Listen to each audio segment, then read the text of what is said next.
ರಾಜ್ಯ ಬಿಜೆಪಿಯಲ್ಲಿ ಭುಗಿಲೆದ್ದ ಬಂಡಾಯ ಅಮಿತ್ ಶಾ ಭೇಟಿ ಬಳಿಕ ಕೊಂಚ ಮಟ್ಟಿಗೆ ಶಮನವಾಗಿದೆ. ಚಿಕ್ಕಬಳ್ಳಾಪುರ ಅಭ್ಯರ್ಥಿ ಸುಧಾಕರ್ ವಿರುದ್ಧ ಮುನಿಸಿಕೊಂಡಿದ್ದ ಯಲಹಂಕ ಶಾಸಕ ಮುನಿಯಪ್ಪ ಈಗ ತಣ್ಣಗಾಗಿದ್ದಾರೆ. ವಿಶ್ವನಾಥ್ ನಿವಾಸಕ್ಕೆ ಸುಧಾಕರ್ ಜೊತೆ ಭೇಟಿ ನೀಡಿದ ರಾಜ್ಯ ಚುನಾವಣಾ ಉಸ್ತುವಾರಿ ರಾಧಾ ಮೋಹನ್ ದಾಸ್ ಸಂಧಾನ ನಡೆಸಿ ಬಂಡಾಯ ಶಮನ ಮಾಡುವಲ್ಲಿ ಯಶಸ್ವಿಯಾಗಿದ್ದಾರೆ. ಈ ವೇಳೆ ರಾಧಾ ಮೋಹನ್ ದಾಸ್ ಕಟ್ಟಾ ಸುಬ್ರಹ್ಮಣ್ಯಂ ಕೂಡ ಸಾಥ್ ಕೊಟ್ಟರು. ಪುತ್ರನಿಗೆ ಟಿಕೆಟ್ ಮಿಸ್ ಆಗಿದ್ದಕ್ಕೆ ಸಿಟ್ಟಾಗಿದ್ದ ವಿಶ್ವನಾಥ್ ಮುನಿಸು ಮರೆತು ಸುಧಾಕರ್ ಜೊತೆ ಒಂದಾಗಿದ್ದಾರೆ. ಸುಧಾಕರ್ಗೆ ಶಾಸಕ ವಿಶ್ವನಾಥ್ ಹೂಗುಚ್ಛ ನೀಡಿ ಸ್ವಾಗತಿಸಿದ್ರು. ಸಂಧಾನ ಸಭೆ ಬಳಿಕ ವಿಶ್ವನಾಥ್ ನಿವಾಸದಲ್ಲೇ ಸುಧಾಕರ್ ಹಾಗೂ ರಾಧಾ ಮೋಹನ್ ದಾಸ್ ಉಪಹಾರವನ್ನ ಸೇವಿಸಿದ್ರು. ಚಾಮುಂಡೇಶ್ವರಿ ಕ್ಷೇತ್ರದ ಕಾಂಗ್ರೆಸ್ ನಾಯಕರ ಸಭೆಯಲ್ಲಿ ಸಿಎಂ ಸಿದ್ದರಾಮಯ್ಯ ಹೊಸ ಟಾಸ್ಕ್ ನೀಡಿದ್ದಾರೆ. ಕಾಂಗ್ರೆಸ್ ಅಭ್ಯರ್ಥಿಗೆ ಈ ಬಾರಿ ಚಾಮುಂಡೇಶ್ವರಿ ಕ್ಷೇತ್ರದಿಂದ ಹೆಚ್ಚಿನ ಮತ ಬರಬೇಕು ಎಂದು ಸೂಚನೆ ನೀಡಿದ್ದಾರೆ. ಈ ಚುನಾವಣೆ ನಮಗೆ ಒಂದು ಸವಾಲಾಗಿದೆ. ಹಾಗಂತ ಚಾಮುಂಡೇಶ್ವರಿ ಕ್ಷೇತ್ರದಲ್ಲಿ ಕಾಂಗ್ರೆಸ್ ದುರ್ಬಲ ಅಲ್ಲ. ಈ ಹಿಂದೆ ನಮಗೆ ಸೋಲಾಗಿದ್ರೆ ಅದು ನಮ್ಮ ತಪ್ಪಿಂದ ಹೊರತು ಜನ ತಿರಸ್ಕಾರ ಮಾಡಿದ್ದಾರೆ ಅನ್ನೋದು ಸರಿಯಲ್ಲ. ಇಡೀ ರಾಜ್ಯದಲ್ಲಿ ಕಾಂಗ್ರೆಸ್ ಪರವಾದ ವಾತಾವರಣ ಇದೆ ಎಂದರು. ಚಾಮುಂಡೇಶ್ವರಿ ಕ್ಷೇತ್ರದಿಂದ ಜಿಟಿ ದೇವೇಗೌಡ 3 ಬಾರಿ ಎಂಎಲ್ಎ ಆಗಿದ್ದಾರೆ. 3 ಬಾರಿ ಗೆದ್ದು ಏನ್ ಕಡಿದು ಕಟ್ಟಿ ಹಾಕಿದ್ದಾರೆ ಎಂದು ಜೆಟಿಡಿ ವಿರುದ್ಧ ಸಿಎಂ ವಾಗ್ದಾಳಿ ನಡೆಸಿದ್ರು. ಕಳೆದ ಬಾರಿ ಮೈತ್ರಿ ಆಗಿದ್ದ ವೇಳೆ ಜೆಡಿಎಸ್ನವರು ಬಿಜೆಪಿಗೆ ಮತ ಹಾಕಿದ್ರು. 2018ರಲ್ಲಿ ನನ್ನ ಸೋಲಿಸಲಿಕ್ಕೆ ನಮ್ಮವರೇ ಹೆಚ್ಚಾದ್ರು. ಇಷ್ಟೆಲ್ಲ ಅಭಿವೃದ್ಧಿ ಮಾಡಿ ಸೋಲಾಯಿತಲ್ಲ ಅನ್ನೋ ನೋವಿದೆ. ಚಾಮುಂಡೇಶ್ವರಿ ಕ್ಷೇತ್ರದ ಜನ ಮನಸ್ಸು ಮಾಡಿದ್ರೆ ಬಿಜೆಪಿ ಸೋಲಿಸೋದು ಕಷ್ಟ ಏನಿಲ್ಲ. ನೀವು ಮನಸ್ಸು ಮಾಡಿದ್ರೆ ನನಗೆ ಮರ್ಯಾದೆ ಬರುತ್ತೆ. ನೀವೆಲ್ಲರೂ ಮನಸ್ಸು ಮಾಡಬೇಕು, ನನ್ನ ಅಭ್ಯರ್ಥಿಯನ್ನ ಗೆಲ್ಲಿಸಬೇಕು ಅಂತ ಸಿಎಂ ಮನವಿ ಮಾಡಿದ್ರು. ಚಾಮುಂಡೇಶ್ವರಿ ಶಾಸಕ ಜಿಟಿಡಿ ಏನು ಕಡಿದು ಕಟ್ಟೆ ಹಾಕಿದ್ದಾರೆ ಎಂಬ ಸಿಎಂ ಹೇಳಿಕೆಗೆ ಶಾಸಕ ಜಿಟಿ ದೇವೇಗೌಡರು ತಿರುಗೇಟನ್ನ ನೀಡಿದ್ದಾರೆ.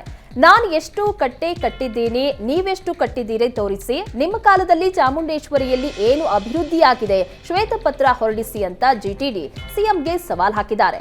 ಅಲ್ಲದೆ ನೀವು ವರ್ಣಕ್ಕೆ ರಾಜೀನಾಮೆ ಕೊಡಿ, ನಾನು ಚಾಮುಂಡೇಶ್ವರಿಗೆ ಕೊಡ್ತೀನಿ.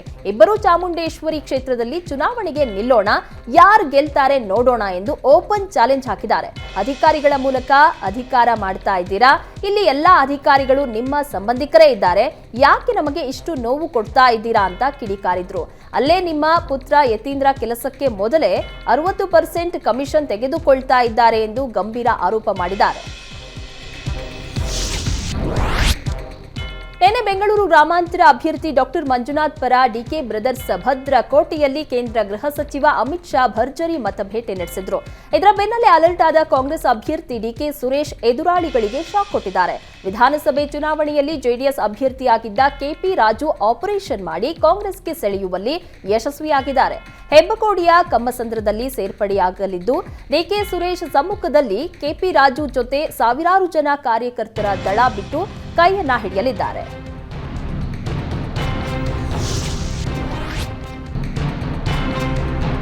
ಕಾಂಗ್ರೆಸ್ ಅಭ್ಯರ್ಥಿಯನ್ನ ಗೆಲ್ಲಿಸುವ ಮೂಲಕ ನನ್ನನ್ನ ಮುಂದುವರಿಸಬೇಕು ಎಂಬ ಸಿದ್ದರಾಮಯ್ಯ ಹೇಳಿಕೆಗೆ ಮಾಜಿ ಸಚಿವ ಅಶ್ವಥ್ ನಾರಾಯಣ್ ಕಿಡಿಕಾರಿದ್ರು. ಸಿದ್ದರಾಮಯ್ಯ ಅವರಿಗೆ ಸಿಎಂ ಸ್ಥಾನದ ಬಗ್ಗೆ ಅಭದ್ರತೆ ಕಾಡ್ತಾ ಇದೆ. ಅದಕ್ಕಾಗಿಯೇ ವರುಣಾದಲ್ಲಿ 60,000 ಮತಗಳ ಲೀಡ್ ಬೇಕು ಎನ್ನುತ್ತಿದ್ದಾರೆ ಅಂತ ವ್ಯಂಗ್ಯವಾಡಿದ್ರು.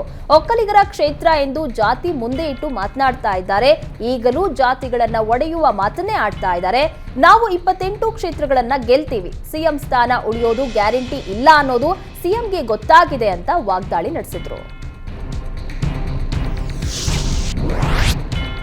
ದಾವಣಗೆರೆ ಲೋಕಸಭೆ ಚುನಾವಣೆ ಕ್ಷೇತ್ರ ಭಾರೀ ರಂಗೇರಿದೆ. ಕಾಂಗ್ರೆಸ್ ಅಭ್ಯರ್ಥಿ ಪ್ರಭಾ ಮಲ್ಲಿಕಾರ್ಜುನ್ ಅಬ್ಬರದ ಪ್ರಚಾರ ನಡೆಸಿದ್ದಾರೆ. ಮಾಯಕೊಂಡ ಕ್ಷೇತ್ರದ ಬಸವಪಟ್ಟಣದಲ್ಲಿ ನಡೆದ ಪ್ರಚಾರ ಸಭೆಗೂ ಮುನ್ನ ಕಾರ್ಯಕರ್ತರು ಮೆರವಣಿಗೆ ಮಾಡಿದ್ರು. ಈ ವೇಳೆ ಮೆರವಣಿಗೆಯಲ್ಲಿ ಪ್ರಭಾ ಮಲ್ಲಿಕಾರ್ಜುನ್ ಪರ ಮಾಯಕೊಂಡ ಶಾಸಕ ಕೆಎಸ್ ಬಸವಂತಪ್ಪ ತಮಟೆ ಬಾರಿಸಿ ಪ್ರಚಾರವನ್ನ ನಡೆಸಿದ್ರು. ಶಾಸಕ ಬಸವಂತಪ್ಪ ತಮಟೆ ಬಾರಿಸ್ತಾ ಇದ್ದಂತೆ ತಮಟೆ ಸದ್ದಿಗೆ ಕಾಂಗ್ರೆಸ್ ಕಾರ್ಯಕರ್ತರು ಹೆಜ್ಜೆ ಹಾಕಿದ್ರು. ಚಿಕ್ಕಬಳ್ಳಾಪುರದಲ್ಲಿ ಕಾಂಗ್ರೆಸ್ ಅಭ್ಯರ್ಥಿ ರಕ್ಷಾ ರಾಮಯ್ಯ ಇಂದು ನಾಮಪತ್ರ ಸಲ್ಲಿಕೆ ಮಾಡಿದ್ರು. ನಾಮಪತ್ರ ಸಲ್ಲಿಕೆಗೂ ಮುನ್ನ ಸಾವಿರಾರು ಬೆಂಬಲಿಗರೊಂದಿಗೆ ಬೃಹತ್ ರೋಡ್ ಶೋ ನಡೆಸಿದ್ರು. ಈ ವೇಳೆ ರಕ್ಷಾ ರಾಮಯ್ಯಗೆ ಶಾಸಕ ಪ್ರದೀಪ್ ಈಶ್ವರ್, ಪುಟ್ಟಸ್ವಾಮಿ ಗೌಡ, ನಾಗರಾಜ್, ಎಸ್ಎನ್ ಸುಬ್ಬಾರೆಡ್ಡಿ, ಎಂಎಲ್ಸಿ ರವಿ ಸೇರಿದಂತೆ ಹಲವು ಶಾಸಕರು ಸಾಥ್ ನೀಡಿದ್ರು. ನಾಮಪತ್ರ ಸಲ್ಲಿಕೆ ವೇಳೆ ತುಮಕೂರಿನ ಡಿಸಿ ಕಚೇರಿ ಒಳಗೆ ಬೆಂಬಲಿಗರನ್ನ ಬಿಡುವ ವಿಚಾರಕ್ಕೆ ಪೊಲೀಸರ ಜೊತೆ ಬಿಜೆಪಿ ಅಭ್ಯರ್ಥಿ ವಿ ಸೋಮಣ್ಣ ಕಿರಿಕ್ ಮಾಡಿಕೊಂಡಿದ್ದಾರೆ. ಹೆಚ್ಚಿನ ಬೆಂಬಲಿಗರನ್ನ ಒಳಗೆ ಬಿಡದಿದ್ದಕ್ಕೆ ಏನ್ ತಮಾಷೆ ಮಾಡ್ತಾ ಇದ್ದೀರಾ ಅಂತ ಕೇಳುತ್ತಲೇ ಪೊಲೀಸರ ಜೊತೆ ಸೋಮಣ್ಣ ವಾಗ್ವಾದ ನಡೆಸಿದ್ದಾರೆ. ಇದಕ್ಕೆ ಪ್ರತಿಯಾಗಿ ತಮಾಷೆ ಏನಿಲ್ಲ, 5 ಜನರಿಗೆ ಅವಕಾಶ ಅಷ್ಟೇ ಎಂದು ಪೊಲೀಸರು ಪ್ರತ್ಯುತ್ತರ ನೀಡಿದ್ದಾರೆ.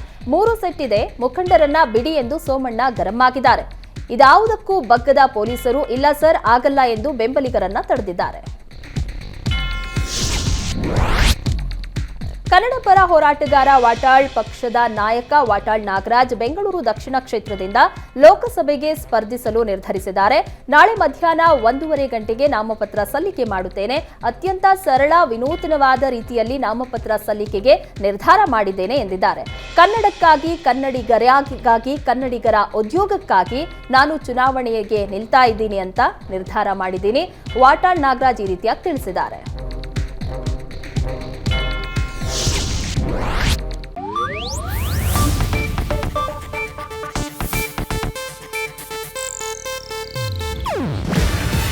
ಇದು ಏಷ್ಯಾನೆಟ್ ನ್ಯೂಸ್ ನೆಟ್ವರ್ಕ್ ಪ್ರಸ್ತುತಿ. ನೀವು ನೋಡ್ತಿದ್ದೀರಾ ಏಷ್ಯಾನೆಟ್ ಸುವರ್ಣ ನ್ಯೂಸ್.